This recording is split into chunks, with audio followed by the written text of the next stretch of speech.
तो welcome back guys. शुरुआत करते हैं अपने चैप्टर नंबर 3 से, प्रोडक्ट डेवलपमेंट से। देखिए, बात करते हैं मिनिमम वायबल प्रोडक्ट की। मैंने आपको बताया था एमवीपी के बारे में। एमवीपी क्या होता है? एमवीपी एक आपके प्रोडक्ट का बेसिक वर्जन होता है जिसमें कि आप अपने सारे एसेंशियल फीचर्स इंक्लूड करते हैं। कोई भी स्टार्टअप या एंटरप्रेन्योर अपना प्रोडक्ट फाइनल प्रोडक्ट लॉन्च करने से पहले जो एक बेसिक प्रोडक्ट लॉन्च करता है जिसमें कि उस प्रोडक्ट के सारे एसेंशियल फीचर होते हैं, उसको हम बोलते हैं एमवीपी, मिनिमम वायबल प्रोडक्ट। देखिए, an MVP is a scale down version of the product that allow the entrepreneur to test their concept with the minimal resources before investing a significant time and capital to the development. वही बात लिखी गई है। एक MVP क्या होता है? एक स्किल डाउन वर्जन होता है। स्किल डाउन वर्जन मतलब एक बेसिक वर्जन होता है प्रोडक्ट का, डेट अलाउ जो अलाउ करता है एंटरप्रेन्योर को to test with the minimum resources before investing the significant time. मतलब वो अलाउ करता है एंटरप्रेन्योर को टू टेस्ट करने में कि उसका मार्केट में प्रोडक्ट चलेगा भी या नहीं चलेगा before launching the final product. वो होता है हमारा एमवीपी, मिनिमम वायबल प्रोडक्ट। आगे बात करते हैं what is a minimum viable product. मैंने आपको बताया था ये एक कॉन्सेप्ट है जो कि पॉपुलराइज किया गया था इट इज साइज के द्वारा in is lean startup methodology. Lean startup methodology के बारे में बताया मैंने आपको।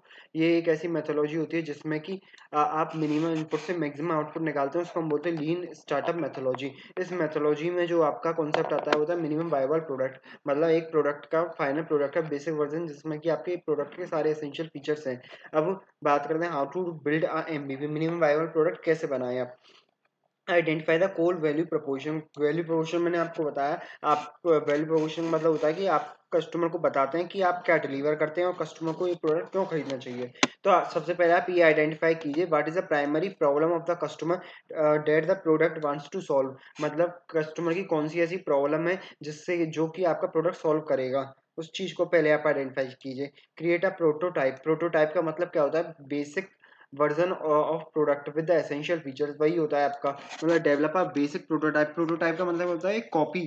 प्रोटोटाइप का मतलब होता है कॉपी। एक बेसिक कॉपी क्रिएट कीजिए that shows the essential feature of the product. जो प्रोडक्ट के सारे एसेंशियल फीचर को शो करे उसकी एक कॉपी क्रिएट कीजिए। आप उसको बोलते हैं create a prototype.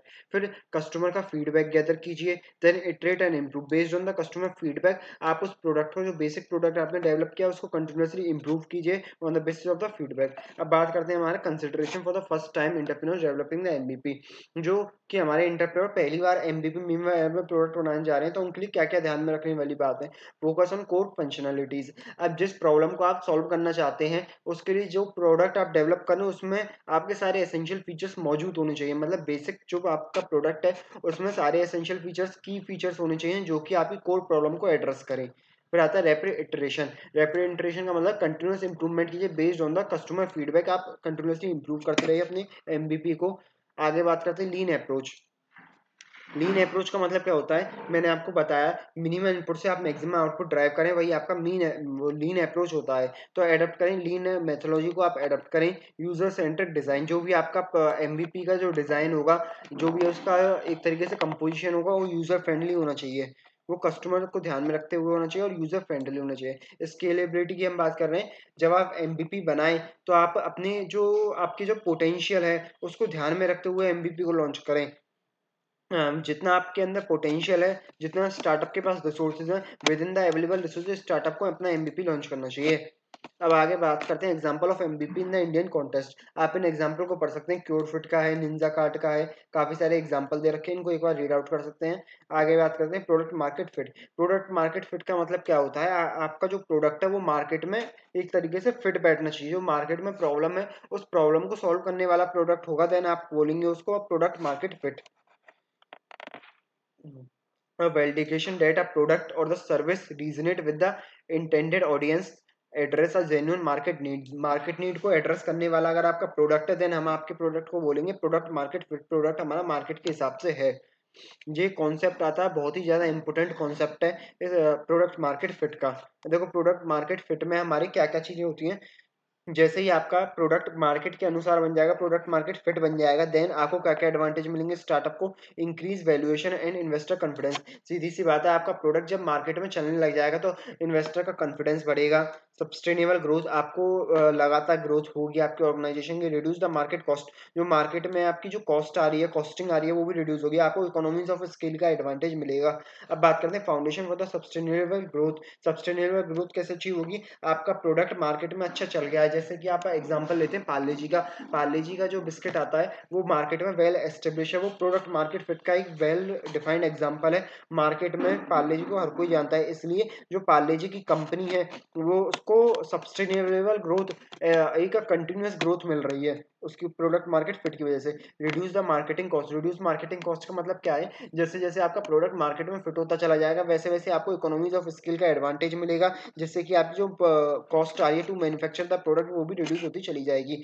Increase the valuation in the investor confidence, सीधी बात है, आपका प्रोडक्ट मार्केट में चल रहा है और आपको सस्टेनेबल ग्रोथ आपकी अचीव होगी, देन जो आपके इन्वेस्टर्स हैं उनका भी कॉन्फिडेंस बढ़ेगा विद इन द स्टार्टअप। अब बात करते हैं competitive advantage to the growth product market fit.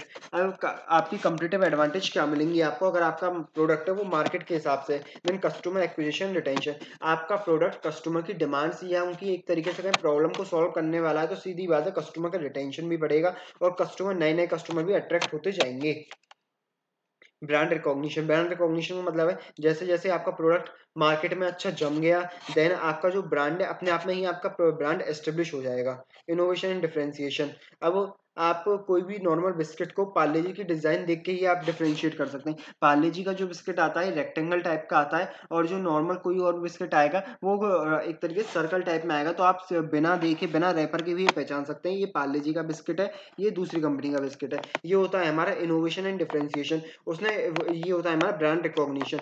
आपने केवल बिस्किट की डिजाइन देख के ही पहचान लिया कि ये पार्ले जी का बिस्किट है, इसलिए बोलते हैं brand recognition. Innovation differentiation, Parle G ने इनोवेशन डिफरेंशिएशन क्या किया, जैसे जैसे उसका प्रोडक्ट मार्केट में फिट होता चला गया उसने इनोवेशन किया। जो पार्ले जी की जो मैन्युफैक्चरिंग होती है वो सारी ऑटोमेटेड होती है, उसमें कोई भी मैनुअल लेबर का हाथ नहीं होता। जो बिस्किट की जो व्हीट फ्लोर होता है, व्हीट फ्लोर को रिफाइन करने से लेके जो बिस्किट फाइनल बनने तक सारा काम ऑटोमेटेड है। इस हिसाब का इस लेवल का इनोवेशन पार्ले जी ने किया है। मार्केट लीडरशिप, आप जानते हैं कि बिस्किट इंडस्ट्री में जो 60 to 70% शेयर है वो हमारे अकेले पार्ले जी का ही है। फिर आगे बात करें स्ट्रेटेजिक डिसीजन मेकिंग। अब आपने देखा होगा कि जैसे जैसे इन्फ्लेशन बढ़ता गया है तो पार्ले जी ने स्ट्रेटेजिक डिसीजन क्या बनाया, उसने स्ट्रेटेजिक डिसीजन लिया।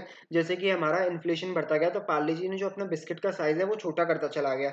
अगर वो उसी बिस्किट को 5 रुपए वाले बिस्किट को उसका रेट बढ़ा के 6 रुपए या 7 रुपए कर देता, हो सकता है उसकी डिमांड घट जाती। इस टाइप का स्ट्रेटेजिक डिसीजन उसने लिया। जैसे 5 रुपए वाले बिस्किट में पहले 50 ग्राम्स आता था, देन उसने रिड्यूस करते करते वो 40 ग्राम्स 30 ग्राम्स तक ले आया है। तो इस हिसाब की स्ट्रेटेजिक डिसीजन मेकिंग भी आपकी अच्छी होती है जैसे जैसे आपका प्रोडक्ट मार्केट में फिट होता चला जाता है। Strategies of the entrepreneur to fit the best, to find the best fit. अब आप अपने प्रोडक्ट को मतलब अपना जो प्रोडक्ट है वो आपका आप कैसे पहचाने कि ये मार्केट के हिसाब से अच्छा है, मार्केट में अच्छा फिट बैठा है या नहीं बैठा है।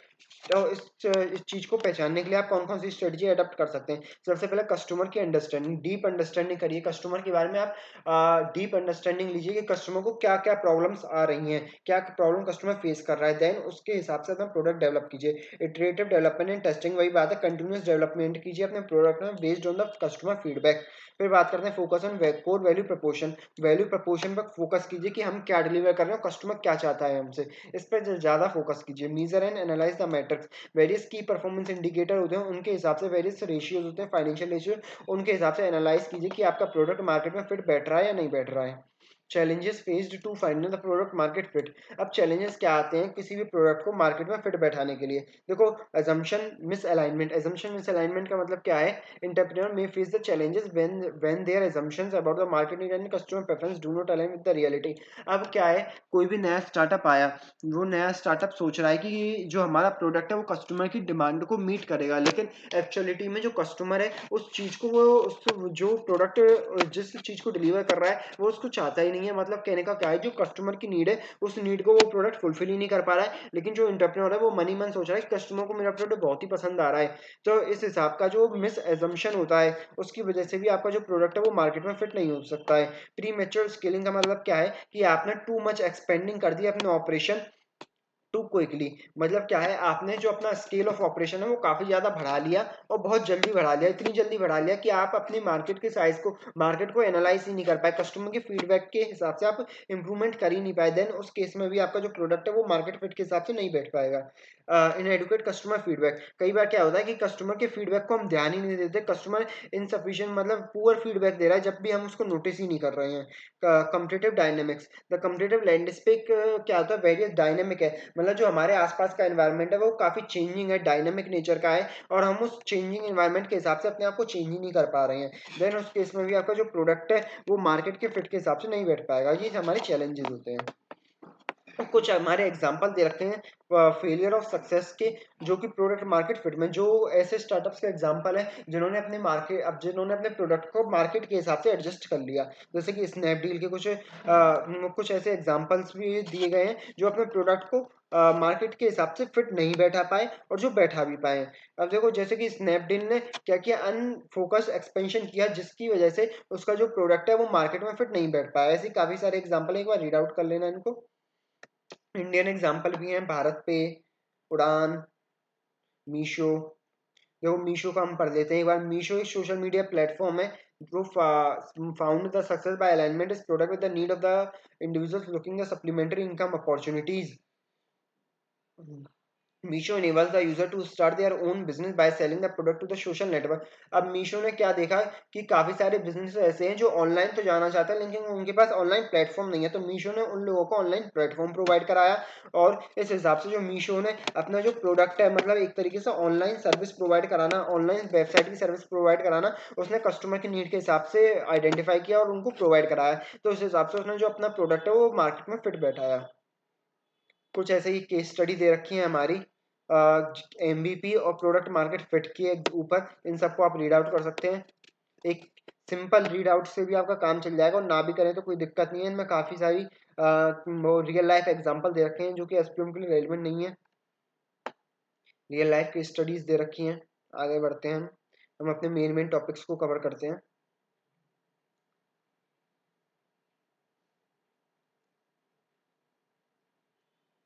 ये सब वही चीज बता रखी है आपको, स्विगी का एग्जांपल देके बताया प्रोडक्ट मार्केट फिट में, और आपका जो एमवीपी है उन्होंने कैसे कैसे डेवलप किया, देन अपना प्रोडक्ट कैसे मार्केट में फिट बैठाया।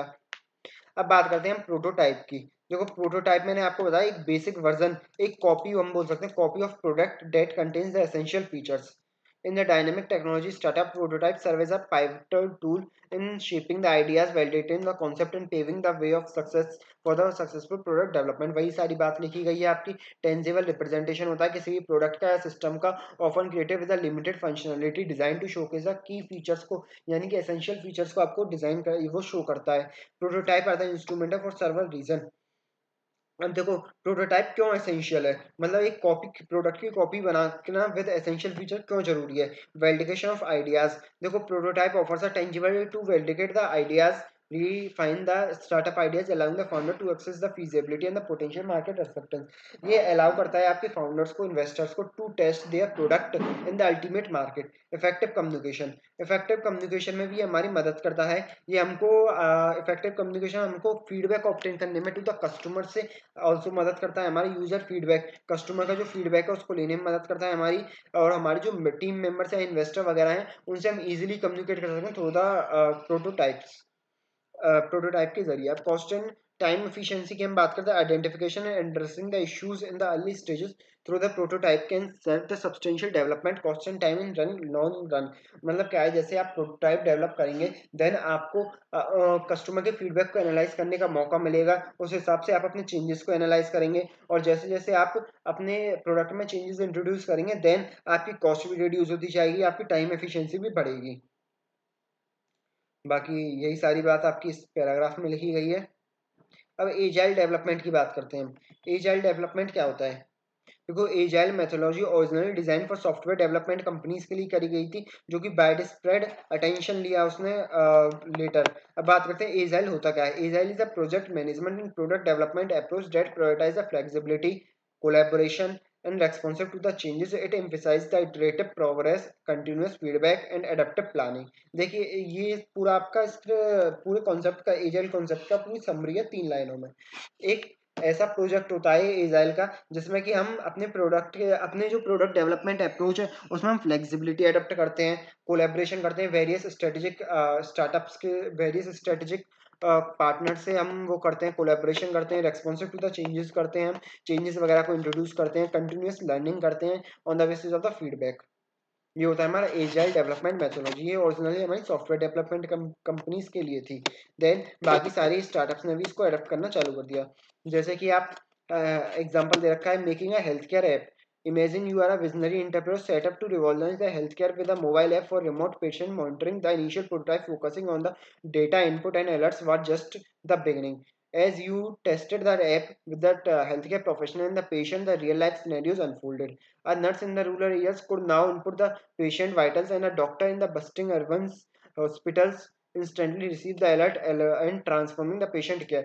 वही एग्जांपल हमको बताया कि कैसे कैसे हेल्थ केयर ऐप ने अपना प्रोटोटाइप डेवलप किया, मतलब एक बेसिक वर्जन अपना एक ऐप का बनाया जिसमें कि जो हमारे रूरल एरियाज में नर्सेज हैं वो हमारे कस्टमर जो हमारे पेशेंट हैं उनका डाटा फीड करती हैं, और जो हमारे अर्बन एरियाज में जो डॉक्टर हैं उनको वो एडवाइस देते हैं अकॉर्डिंगली। इस हिसाब से हमने एक हेल्थ केयर का ऐप डिजाइन किया। ऐसे ही आप ई कॉमर्स का प्लेटफॉर्म डिजाइन कर सकते हैं, developing a smart home care devices. ऐसे काफी सारे एग्जांपल दे रखे हैं प्रोटोटाइप के।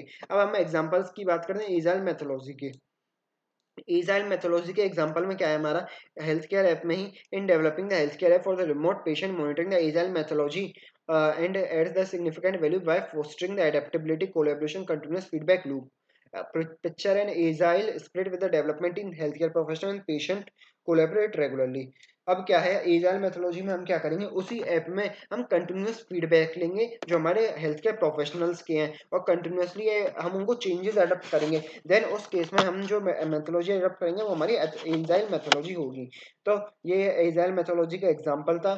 ऐसे ही आप एजाइल मेथोडोलॉजी के तीनों एग्जांपलों को आप रीड कर सकते हैं। फिर चलिए आगे बढ़ते हैं। Challenge faced in prototyping and agile development. अब चैलेंजेस क्या आते हैं,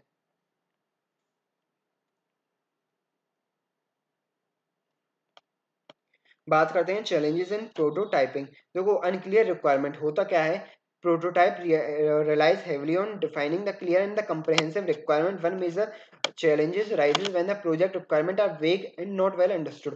अब क्या है, आप कस्टमर की प्रॉब्लम को ही आइडेंटिफाई नहीं कर पा रही, कस्टमर चाहता क्या है हमसे। देन आप इस केस में जो प्रोडक्ट बनाएंगे वो आप अपना वेल डिफाइंड प्रोडक्ट बना ही नहीं पाएंगे जो उनकी प्रॉब्लम को सॉल्व कर पाए, क्योंकि आपको प्रॉब्लम ही जब अच्छे से नहीं पता, अनक्लियर रिक्वायरमेंट ही आपको उनकी नहीं पता, देन आप जो प्रोटोटाइप बनाएंगे वो अच्छे से बना ही नहीं पाएंगे। स्कोप क्रीप का मतलब क्या है, prototype involves the based on the feedback there is a risk of scope creep, the gradual expansion of the project beyond the initial scope। आपका इनिशियली स्कोप उसका बहुत कम था लेकिन आपने टू मच एक्सपेंशन कर दिया उस प्रोडक्ट का, देन उस केस में जो आपका प्रोटोटाइप है वो नहीं अच्छे से डेवलप हो पाएगा।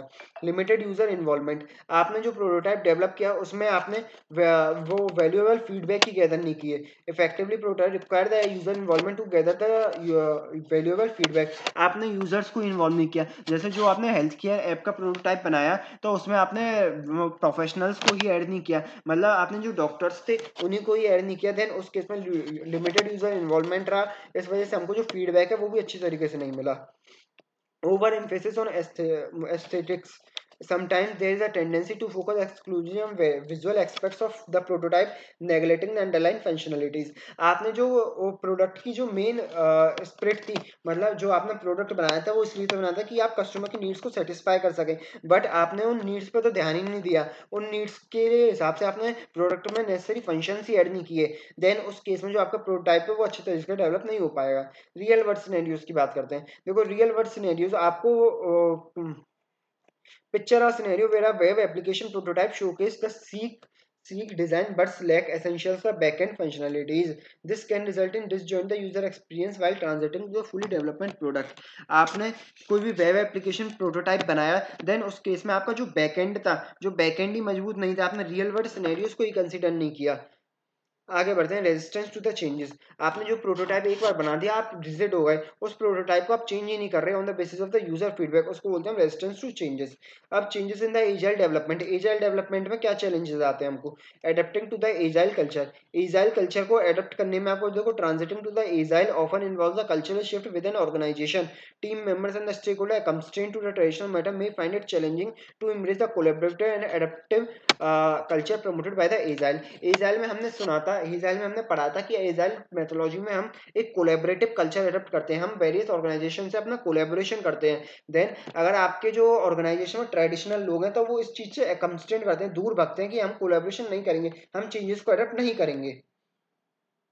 Managing the change priority, agile में जो प्रायोरिटीज होती है वो आपकी चेंज होती है, changing as per the changing environment. लेकिन आपकी जो ऑर्गेनाइजेशन में काम करने वाले एम्प्लॉयज हैं वो रेस्ट्रिक्ट टू चेंज होते हैं, वो चेंजेस को आपको अडॉप्ट ही नहीं करना चाहते। ये हमारा चैलेंजेस आता है, challenges to the agile methodology, maintaining the consistent quality।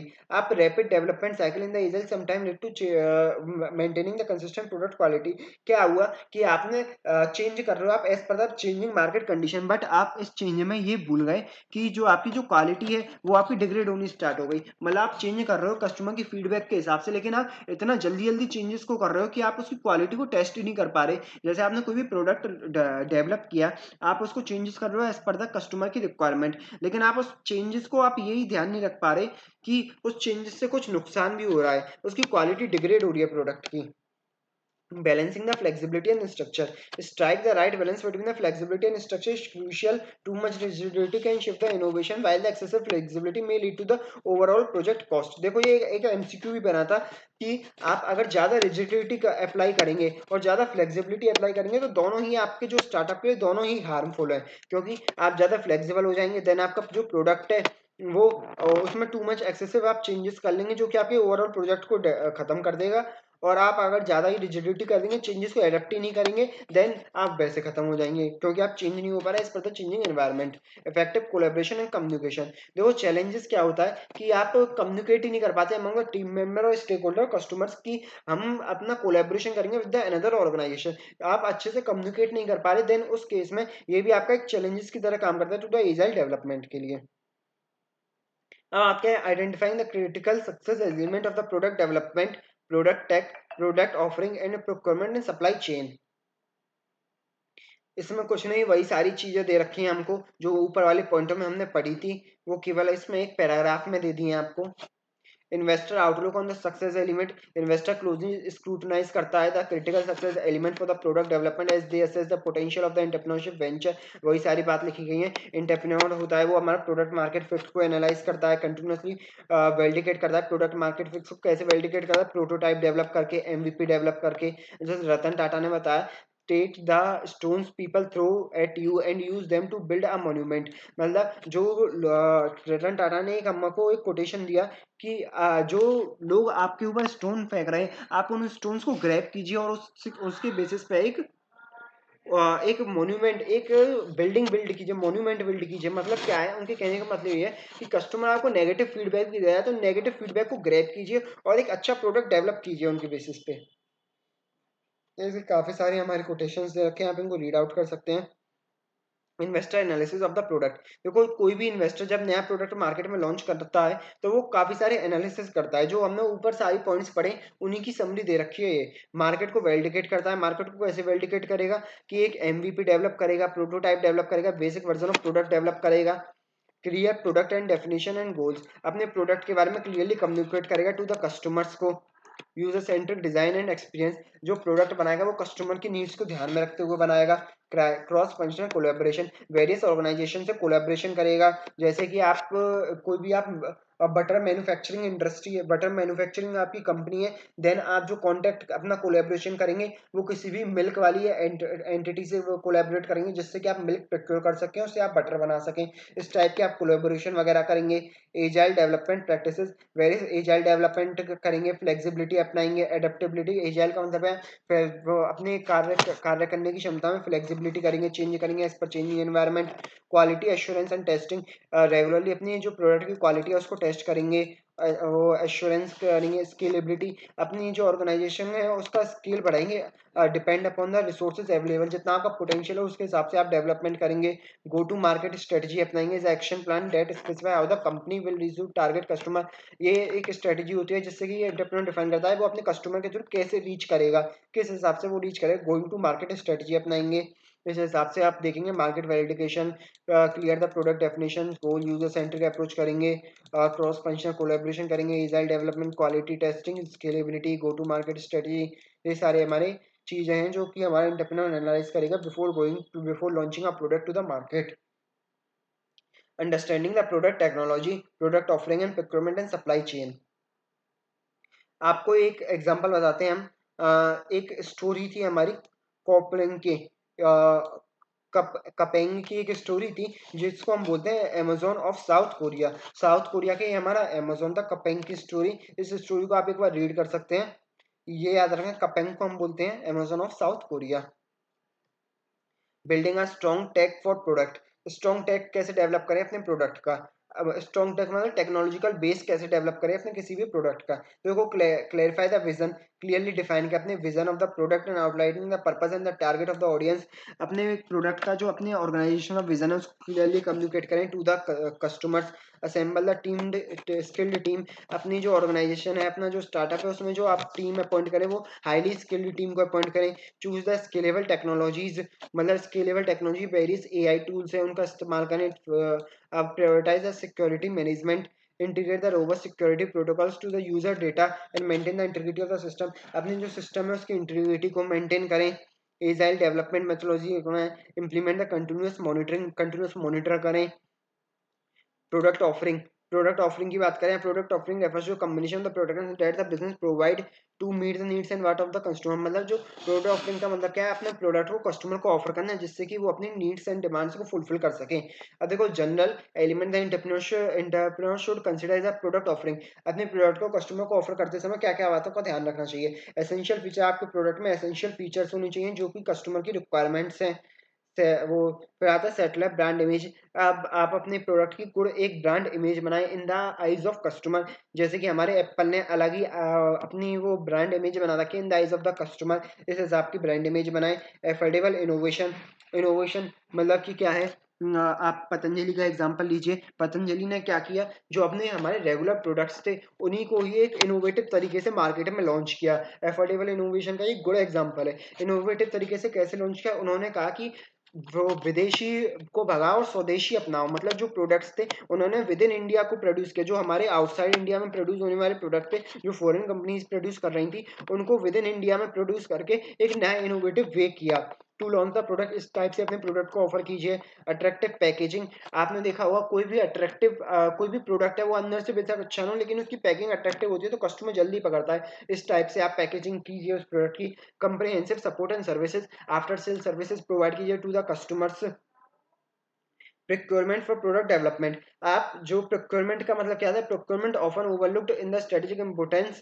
अब मतलब क्या है, प्रोक्योरमेंट का मतलब होता है अपना जो आप रॉ मटेरियल प्रोक्योर करते हैं टू डेवलप द प्रोडक्ट, उसके बारे में जो स्ट्रेटेजीज हैं वो है हमारी ये। सोर्सिंग द क्वालिटी मटेरियल, जो भी आप रॉ मटेरियल प्रोक्योर करें वो क्वालिटी का रॉ मटेरियल प्रोक्योर करें जिससे कि आपके जो फाइनल गुड्स है वो भी अच्छी क्वालिटी का बने। कॉस्ट मैनेजमेंट, कॉस्ट मैनेजमेंट मतलब है ये स्ट्रेटेजिक प्रोक्योरमेंट अप्रोच, मतलब प्रोक्योरमेंट आप इस हिसाब से करें जिससे कि आपकी जो कॉस्ट है वो मिनिमम कॉस्ट आए, minimum cost plus maximum quality का जो आप इनपुट है उसको प्रोक्योर करें।